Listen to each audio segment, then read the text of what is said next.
All right, everyone, this is Mike, and today is August 2nd or 3rd. I normally don't know what day it is before all the lockdown began. So, did I say April? No, you said August. I said August. So this is getting strange, and the video I did yesterday, I kept saying August, August, whenever I meant to say April, and I did it again today. And Jenny, who does a lot of the editing, when she picked up that I had done that yesterday, she was like, "Well, do you think we should like re-record that because it's April and you said August?" And I was like, no, not at all. Like, this is whatever's coming out. Like, I don't know what I'm going to say before I start talking. Like, I have a general idea. I put slides together, but other than that, I don't really know. And so when something like the date, the month is off and I'm doing it consistently, it's going to be weird. I'm like, is there, we're talking about timelines and we're seeing very tangibly some really weird stuff with time and space. So, maybe this message, is being recorded from August. I don't know. So, and that's a good way to start because I want to talk about more about imagination. Why is imagination so important? What do I mean by imagination? Yeah, you have to make an assumption that when I'm using the word imagination, it's different than or it's greater than whatever you think that definition is. And that's because we've all been kind of conditioned in such a way that that word, what it really implies is beyond most whatever we think the imagination is, no matter how great. And when I say great, I mean in terms of expansive, that definition is it's probably a little bit more. And during this particular time, the use of imagination as it's typically described is going to be this is how you're going to navigate the coming times. And so we're going to understand the system and that we're in, and that's what I want to talk about tonight. The last talk was about I mentioned the movie Contagion, and tonight I'm going to mention the movie Inception. And it's interesting when you go back and you start looking at these movies that are 10 years old, that are 15 years old, and you'll start to notice there's a cluster. They cluster in terms of genres or styles. And you think about, or at least I do, I think about that in terms of like the timeline consciousness of humanity, and then also what is being conditioned. Um, and so I'm going to talk about Inception, and we're going to tie this conditioning in. So I definitely recommend watching Inception again.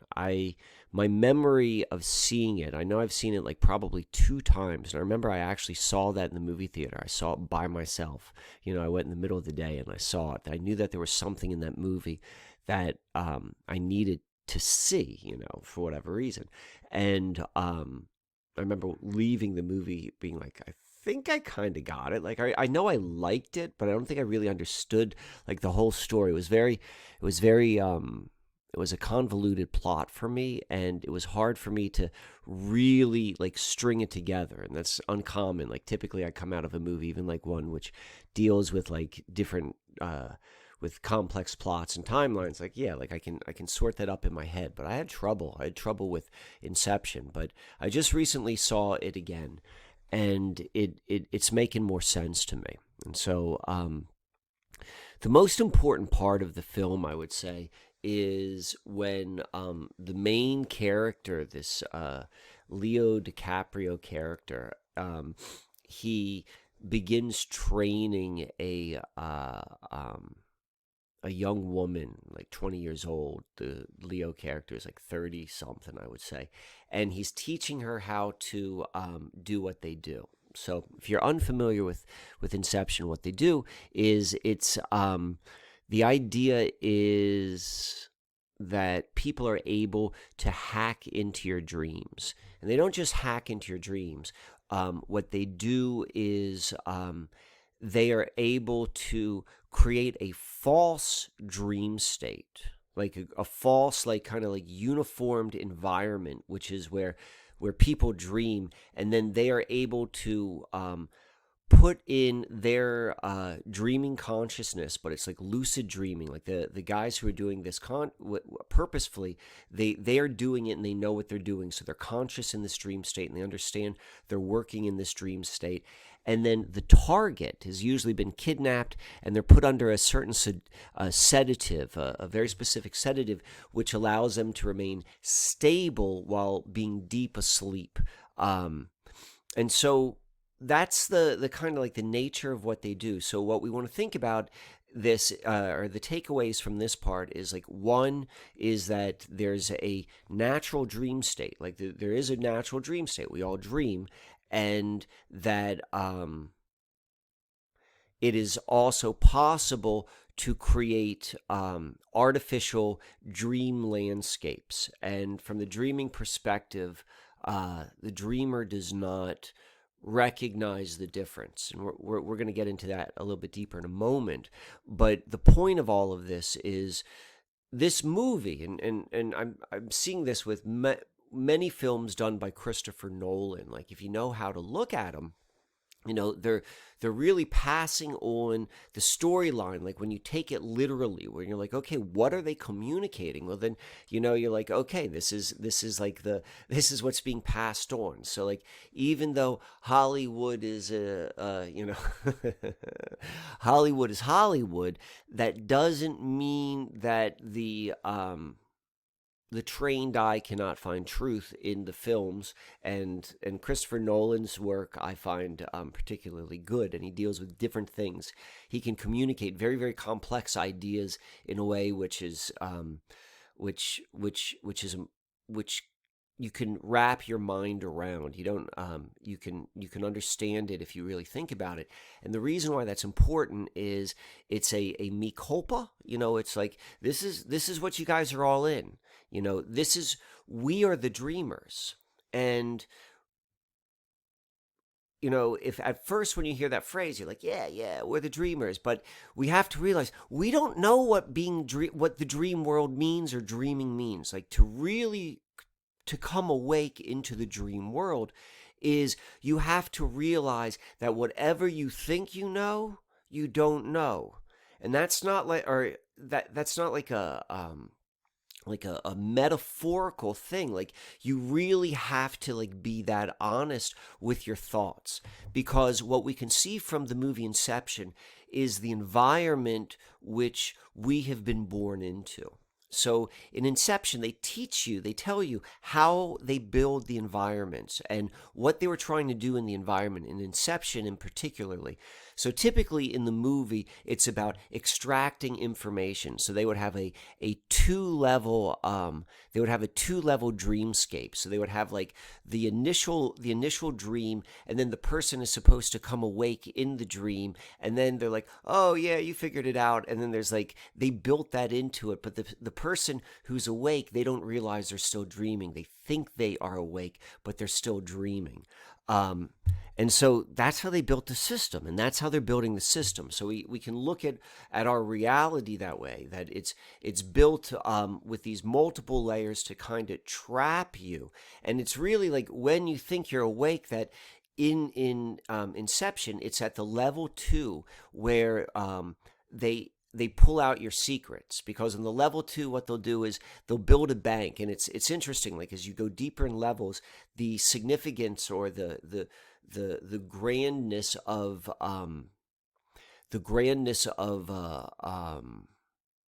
symbolism, like, it gets bigger and bigger, like the deeper and deeper you go. So what I'm saying is, like, things become more and more and more symbolic. So as we recognize we're dreamers, and we don't even know what dreaming is. We just know that this is the dream. Like, it feels real, but it's the dream. and we can begin to differentiate between the real dream and the artificial dream, because we know that dreaming is natural. We're supposed to be dreaming. There's nothing wrong with that. That's why the Australian Aborigines, you always hear the story. It's like they were the ones. They're like, no, what we call waking, that's the dream time. The dreaming, that's the real time. And so it's so take that as literal as you can be, and like, okay, if this is the dream, it feels real. We want to go and it is a natural occurrence, but we want to go and be able to separate what has been implanted and what has not been implanted.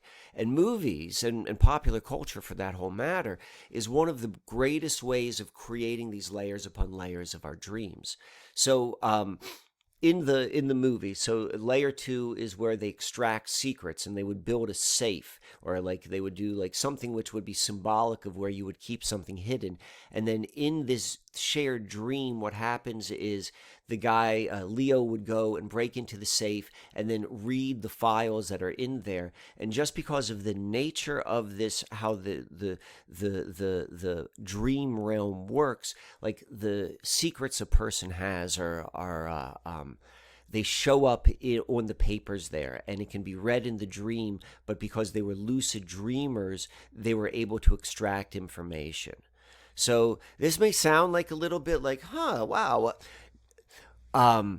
This is like when you read about like all the NSA stuff that they tell you about, like the men who stare at goats and all of like the Project Stargate and all of these sort of things. Like this is the sort of stuff they were doing, like creating environments which people would go into, and like there was something going on a much deeper level, and these movies can give us some more insight into it. One of the things which we learn when they are training the next level architect, and remember, this is a big part of like Matrix type of symbology also, is like they've got the architect, or and that's a Masonic term as well, but the architect is very important, the designer of the dream, if you will, at least in this instance. And so what they do in Inception is they want to create a maze. They say like a maze, and they show like the character first tries to do a maze without or just like a maze, a square maze. Like imagine drawing a square and you draw lines. It was like if you've never tried to draw a maze before, like I try to draw them all the time. I've never done a good one, but they're like tricky, and like it's so she starts off doing that, and the guy's like, no, this isn't good. And then all of a sudden she says, oh well, what if I do a maze like a circle? And she draws this amazing maze in a circle, and then he's like, all right, now we're moving somewhere. So they're giving us a clue. There's something circular. And so when they design the first layer dream, the most important thing is, because it's circular, it's all self-referencing. It's like, oh yeah, it's like, as long as you just keep going round and round, like, and you're not really paying attention to the details, you're gonna not realize that you're not getting anywhere, and it's all the same sort of stuff. That's the dream. And this is like on many levels. Like we need to be able to recognize what the dream is and where it's not. Then we need to recognize that there's a layer 2. What happens is, as they explain in the movie, they say the subconscious, once it recognizes there's an intruder, it will begin to turn on you. So like if you are going into someone else's dreamscape and you're pulling them into this artificial one, like it's the subconscious which is which is going to awaken the dreamer, that, and this is like the first real sense of defense. And this is slightly on a different topic, but the seed needs to be planted now. It's like, what is the subconscious? Like in a very, very literal question, like not about like, what we know the definition is, like what is the subconscious? Like when we know think about the behaviors which are attributed to this thing we're called the subconscious, and just begin to think about that as a mechanism of being human. Like, and then begin to ask, like, in what environment does this make sense? And that's a big question, to ponder. But now we got to go back to Inception. So they're building the subconscious, whatever this thing is like this is what's going to first begin to have you wake up to the dream. But then they're like, okay, we know they're going to wake up, so we're going to have the second layer dream. So we have to realize that our subconscious is part of our our ways of navigating this, and so speaking the language of waking up from the dream is really speaking the language of the subconscious. And then there's also going to be this expectation of self-reference, and that there's going to be a trap to wake up in the dream. And this is why imagination is so important, is because these are strange concepts which I'm describing. They're abstract concepts, but they're meant to be applied in very, very literal way. And so to make sense of this is you have to be able to recognize this and then use this thing we're called the imagination to reverse the mirror. The trap can only be an inversion of what is true.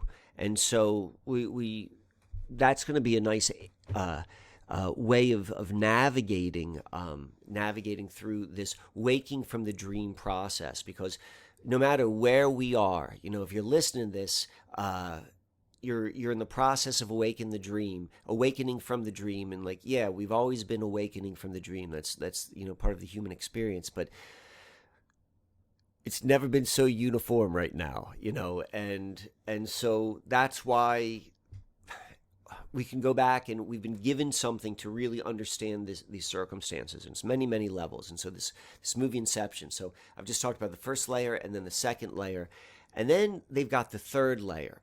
And that's what the whole movie's kind of about. They're talking about the danger of the third layer. And so we want to think about this also as it relates to like all of these government programs which were being run. And we only know what we're supposed to know. So recognize that, take that any way you want. But, if it's on Wikipedia, you're supposed to know it's on Wikipedia. And that has a lot of implications. And so if in this movie they're talking about multiple levels and there's dangers when you go on different levels, and that's part of it, that's part of what was being played with. But specifically, level 3, why level 3 is important, and why level 3 is going to be really important for waking up from the dream, is at level 3 is when they can do Inception. And so that's different than level 2. Level 2 is all about, like, this is where I extract secrets. It's like, I can go in, like, get them kind of deep, and I can find out, like, their deepest secrets, the things they're hiding from people.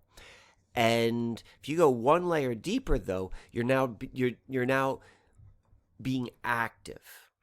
And so because of this, there's a whole bunch of danger to the person who's going down that level on many, many levels. And so it's a much less stable sort of environment, and it's much more symbolic. But the goal of level 3 is, on level 3, you can create something which is so hidden from the typical person who is living on level 1 dream world, mainstream dream world, that level 3 is just like totally, it's there, it's very influential, but it's also very unstable and very symbolic. And so this is a literal truth, both macrocosm and microcosm. And so what they do is, what they say, the goal of Inception is you have to create all of the right circumstances of making the person figure out what you want them to figure out on their own. So you're going to put all of these pieces on the puzzle, like down there, and then eventually they're going to come to the conclusion. Like, they're just going to logically come to this conclusion. Like, of course, this is what it is. So it feels like it's real, but that is how it happens. Like, that's all hypnosis. That's all the magic. This is like the artificial, like this false magic. And this is what they're doing. They're doing this with the predictive programming. They're putting these stories out there. And at the same time, they're showing us how it works. And so the beauty of this is the very things that were used to enslave minds can also be used to free the mind. when you recognize the situation.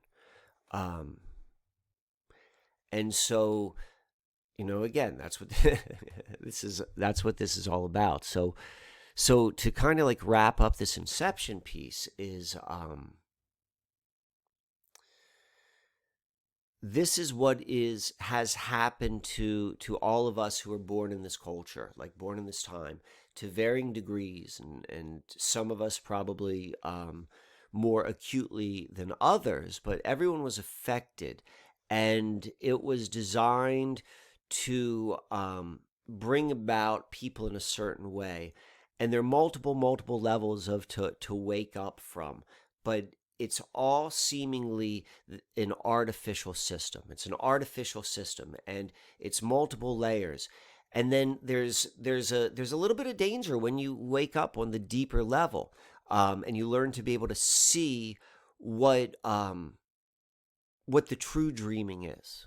So all we know is we're dreaming, and our dream has been hijacked, and the very mechanisms which were used to hijack the dream are also going to explain like how it works, so you can like, oh, okay, this is how I'm going to navigate this situation. So understanding this is you need to go and look back at your life, and you look back at all the experiences, and you look back at it very, very like logically and rationally, and understanding like if this is how things work, and you've got like the deeper down you go, it is the more symbolic it is, and like a little bit more like loosey goosey in terms of how it shows itself, but like that's the most powerful form of this kind of like creating this false dream world. But that's where, you know, you're going to become most most free from it. And if you need something more concrete, like if you're like, okay, this is interesting, but I really want to see what you mean, like I want to see how they do it. uh Darren Brown, Derren Brown. He's like a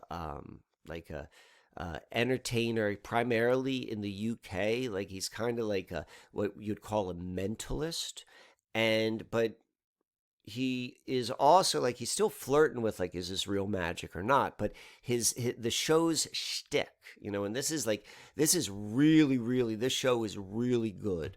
I mean, I think it's obviously, what institute it's coming out of. But what he does is he shows firsthand like how all of these different like mentalist tricks are done. All this like David Blaine stuff is done. Like a lot of this like the street magicians. Like street magicians do a variety type of trickery, but they're still flirting with things which you're like, I don't know quite how they do that. But what Darren Brown does really good is he shows you how easy it is to create artificial realities. And when you see that done, and then you can extrapolate it larger and smaller, you have a working model with like, okay, this is what we've all been put in.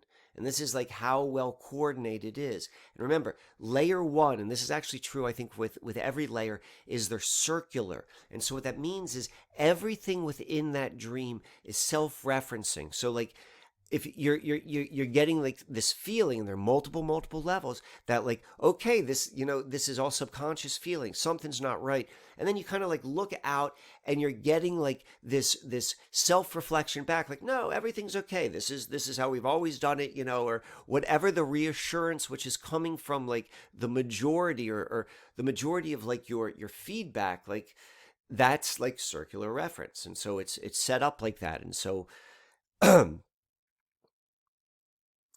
the way you move out, like you have to recognize, because it's the nature of the subconscious, that you are going to be in a circle. We're all in a circle to some degree.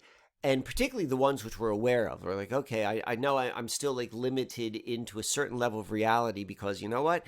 I can't just get in my car and just go and do whatever I want. In fact, I'm going into a car. My imagination is so tied up that I'm picturing about traveling. If I could travel any way I would want, I'm picturing in something which has already been given to me.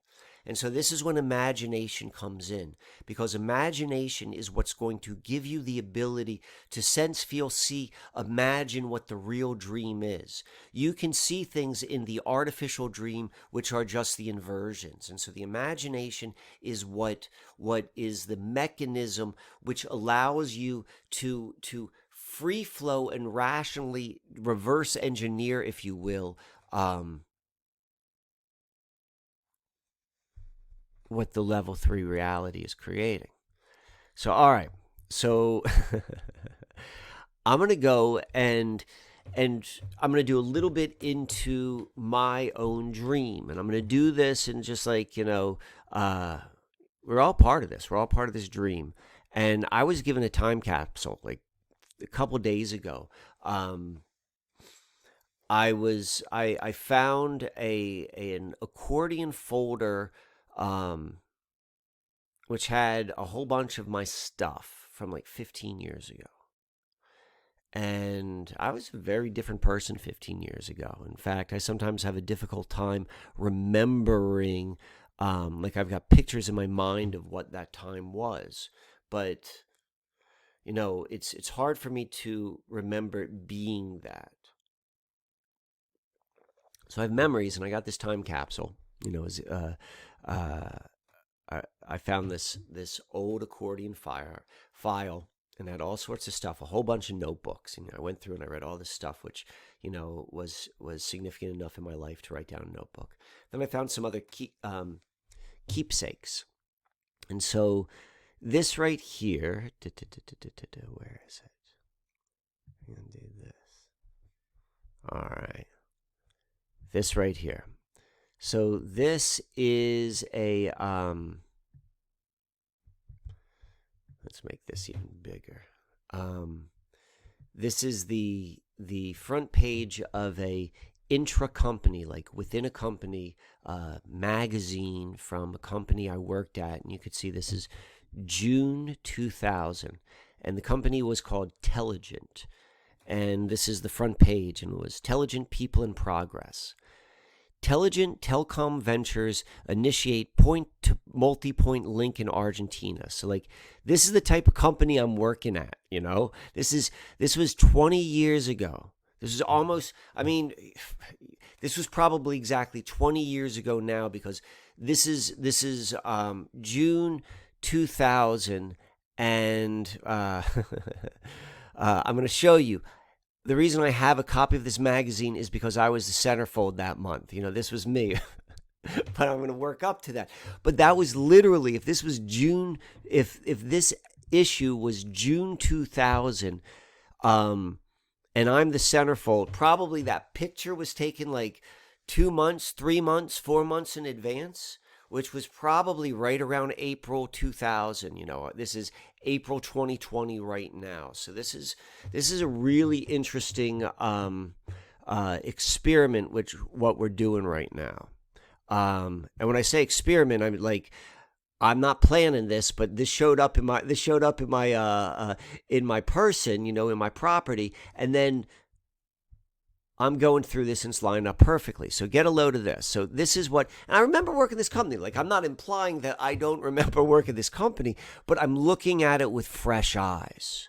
And I'm seeing this, and I'm thinking about who I am now. I'm thinking about what's happening now, and I'm thinking about this crazy trajectory which I have had. And I'm not saying that there's anything like particularly special about my story. I'm using my story as an example of what you need to do to your own story to deconstruct, what sort of dream have I have been participating in. So this story right here, so this from within the magazine. So it's to initiate point-to-multipoint link in Argentina. So this is 20 years ago. Telligent and Telecom Ventures have begun deploying advanced fixed wireless communications networks in Argentina, launching the partnership's first point-to-multipoint link in Buenos Aires. Like, I'm not an engineer. Like I worked in like a corporate marketing job, but I'm looking at this now with like the world we're living in, and I'm like, I was situated where, when? So, so if this work gets even crazier. So it says, Teligent and Telecom Ventures unveiled their plans to offer business customers in Argentina's major markets significant savings on high-speed data and internet access service. The venture, Teligent's first in South America, like this company hadn't even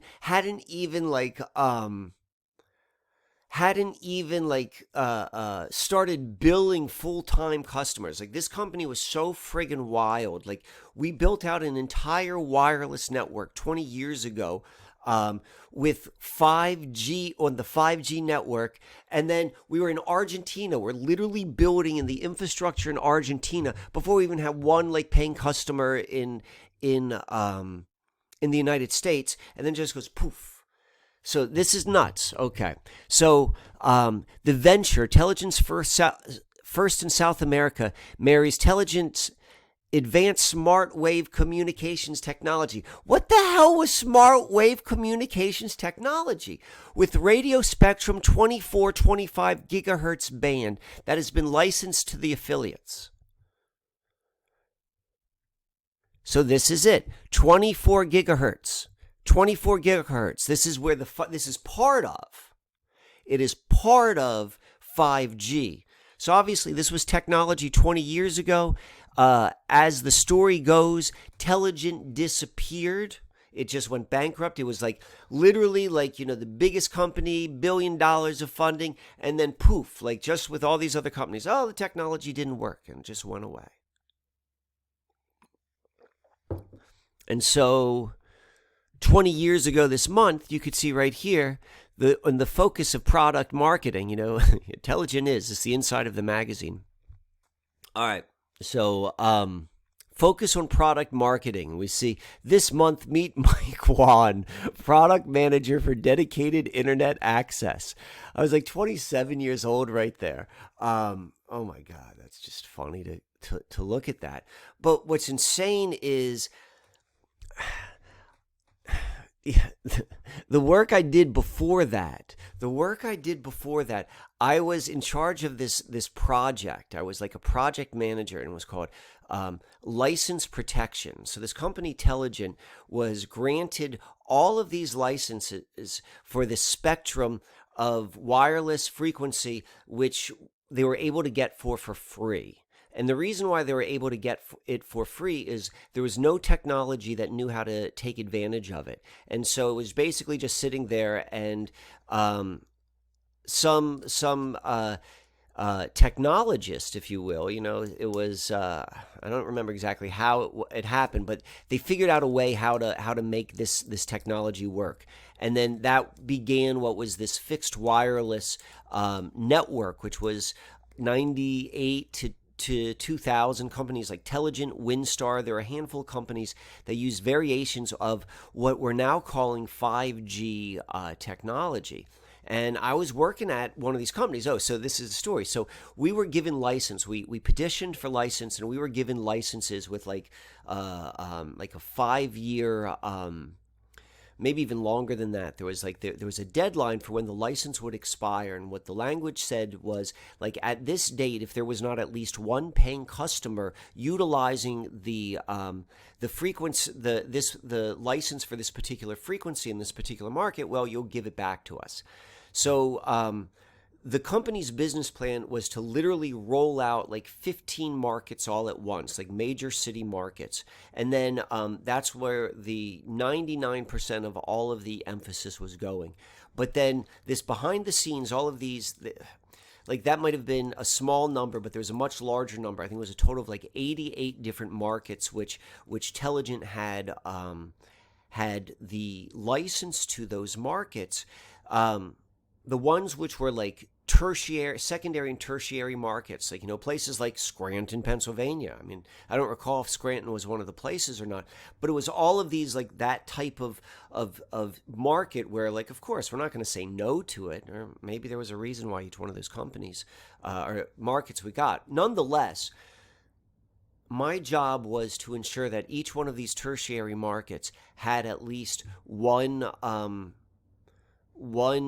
connection and one paying customer in each market. And basically what I did was I had to go and secure leases with these building owners who had no idea that they owned the rights. It was just a Latin long. I had to find out, who owned that place, and, like, allow them to put this brand new technology on their rooftop. And I mean, I managed the whole thing out of this cube right there as this 27-year-old kid. And I had to, like, go and find, like, one customer. It could only be in one building because we only had one location it needed to be. And, like, I had to go and call each person on that list and be like, listen, I could give you free internet access. And, like, I did that. And I secured the licenses. It was known as license protection. And then they gave me this job, like, this focus on product marketing. And it was like, it was if you were in that world, like, if, like, that was important to you, if, like, at age 27, this is like 2000, this is a year before 9/11, and you're like, yeah, I'm like really well situated on this great career path in, like, this really exciting new industry, that's where I was. And so there was a certain level which it was enviable, at least within, like, the circle which I was familiar with, my social circle. But look where I am now. Obviously something else was going on.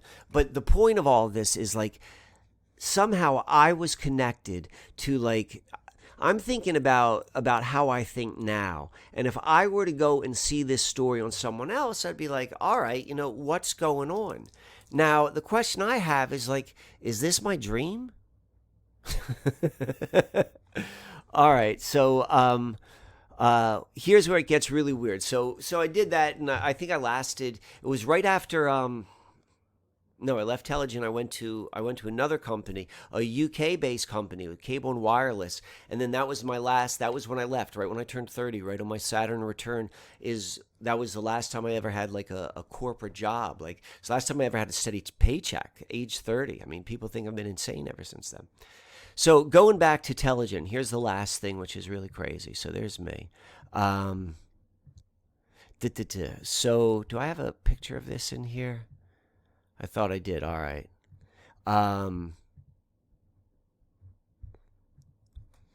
The president of Telegen was this guy named Alex Mandel. And you could see it right here. This is Wikipedia. It says he was a chairman and CEO of Telegen from 1996 to 2001. And prior to that, he was the president and COO of AT&T. So I want to put that in context. Like, it became commonplace after Alex Mandel did this. But Alex Mandel had, like, from a businessman's perspective, like, the greatest, like, arguably, like, one of the greatest jobs, like, in terms of, like, it'd be like the president of GE. AT&T at that time was that type of company, and particularly when you understood, like, AT&T's roots with Bell Lab and that whole situation, and then Bell Lab became Lucian Technology. I think that's what it is. Like Ball Lab, like, that is a whole sort of topic. Like, that's the AT&T lineage, and so we've got but that's just on the synchromistic level, right? So we have Alex Mandel, who had, like, this great job at AT&T. And I think he hadn't been in that position for very long. And then he goes and he becomes this president of Telegen. In fact, I believe he was the first employee. Like, that's how much of a slam dunk that Telegen was that, like, the initial people who had the technology or who were behind it all, they came to the most powerful man with the most powerful job, and they said something to him. And whatever it was, like, however it was, like, he was like, okay, I'm going to leave this job and I'm going to go and I'm going to roll up my sleeves and I'm going to launch this company, Telegen. And Telegen ended up being, like, this huge, colossal, like, it just collapsed in on itself, or at least that's the outer story that was told. And I always kind of wondered, like, how come all of those guys, like, no, everyone came out like smelling like roses, as the saying goes. Like they took $1 billion, which just like disappeared. Oops, company didn't work, and everyone who was involved with it, like there was no like penalty. It was no like, oh, they're not good presidents, they're not good CFOs. They all their career increased, or it further elevated on its trajectory. So that was always in the back of my mind. And so this is what, though, is very interesting is at the same time period that he was on, Teligent was, that Teligent was run by Alex Mandel. He was on the board of directors at In-Q-Tel. And if you know what In-Q-Tel is, it is the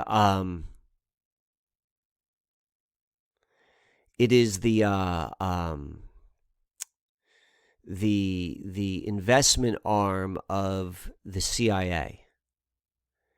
And this is all, Teligent was headquartered in Tyson's Corner. So if actually it was in Alexandria. Alexandria, Virginia was the first headquarters. So Teligent actually was connected that way physically in what Alexandria represents, as opposed to Tyson's Corner, which it eventually became. So, wow. And if you're hearing like something in my voice, it's like the very nature of just like looking back at this trajectory and like, looking back at this individual, this was me. And I'm like, I had this job. Like I did something the job before this, I did something which like wasn't really glamorous, and it wasn't talked about because it showed a vulnerability, because it was like, if we don't have at least one of these customers, we're going to be handing this back to the FCC. And yeah, they've got no value right now, but at some point they're going to hold value, and we wouldn't want to just hand back this thing. So we're going to do this like really, really kind of quiet. And so we're going to give this to you, and you go ahead and do that. And I think I spent a year doing that. And all right. So, I mean, this is, so here's the other thing that was in this this time capsule. This is a little bit different. And so this is a picture of me as a boy. And there are these 3 pictures, and it's really interesting. And so we're looking at 2 of them right now. And I kind of remember this. I kind of don't remember this. I don't know if I just remember the pictures. But this here is of me and my mother, and we both have our eyes shut, which is kind of funny because, that was probably much more commonplace back. This is probably 1977-ish. Because, you take a picture, you don't know what it is. But the fact of the matter is, both me and my mom have our eyes shut at the same time. It's kind of odd. And then this other picture, there are only 3 pictures. And then there's this other one, which obviously came from the same trip. And it was of the Twin Towers. And obviously, these weren't taken one right after another because, this is taken on top of that. And, maybe this was taken that same day. If we were like sightseeing down here, maybe then we went out to the Statue of Liberty. I assume that's what this is. But this was it was just Twin Towers. These are the only images. Like there weren't any pictures of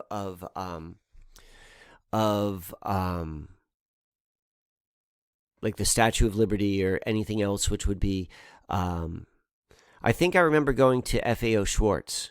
I very much remember going to FAO Schwartz. Wow. And then there's this picture. And I'm hoping anyone who's watching this, who's got a greater familiarity with New York City than I do, if they could help me out with this scenario.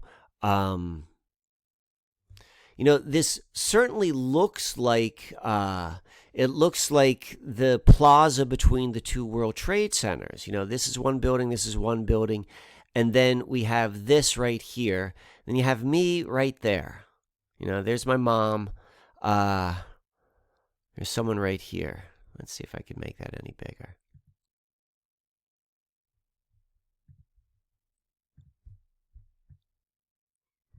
Doesn't look like it was. What do we have right there?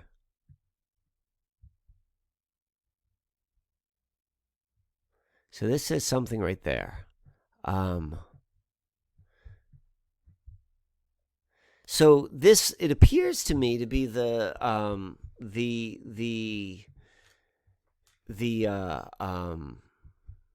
plaza of the World Trade Center.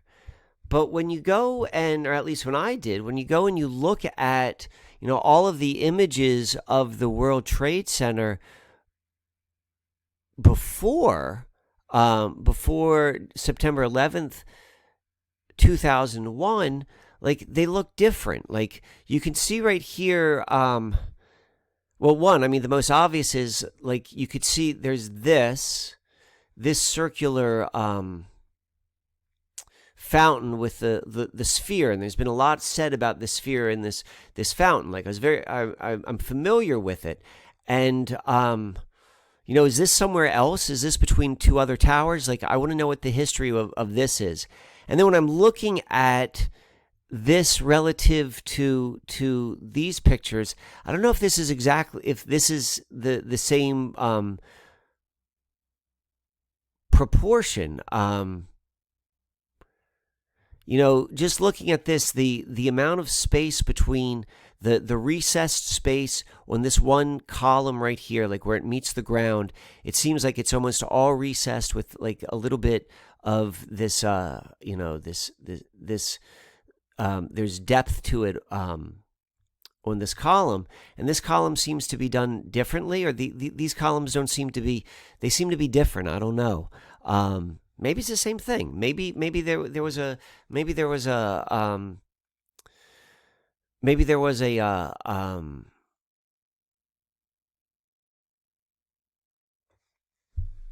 fountain before this one here, but I don't know. So that was kind of weird. And I'm curious if this is happening to anyone else, because, if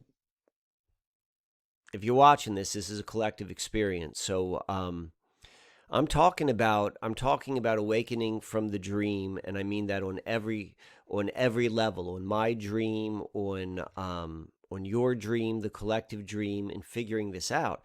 So like, I'm saying whatever the words are coming to me. And I'm going through this. Like I knew I was going to talk about all of this stuff, like with my past, with the Intelligent, and talk about the dream. And then when I saw that, something happened inside me. I think when I realized, I literally have never realized this until today. This like, this is a strange relationship to all of the things I've ever studied.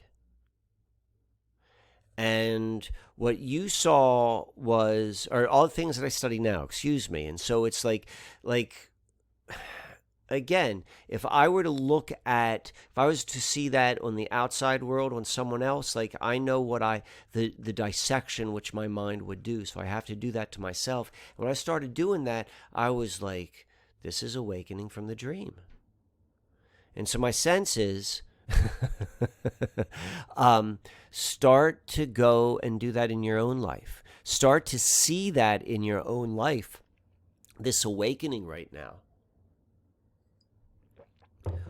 Wherever you're finding yourself, I guarantee, like, it's got everything which you need to know in order to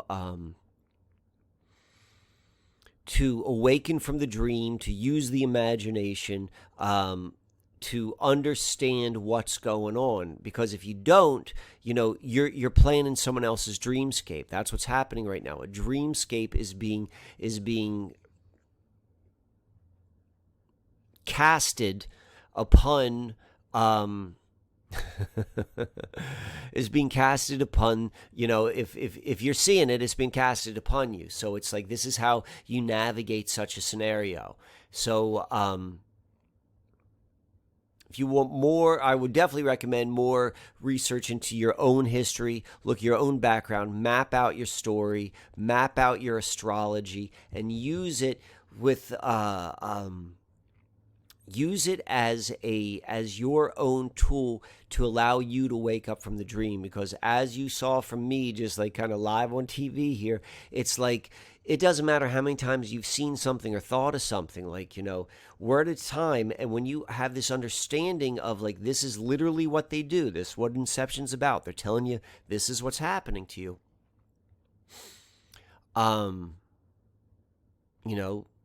Same thing that you saw happen to me is going to happen to you.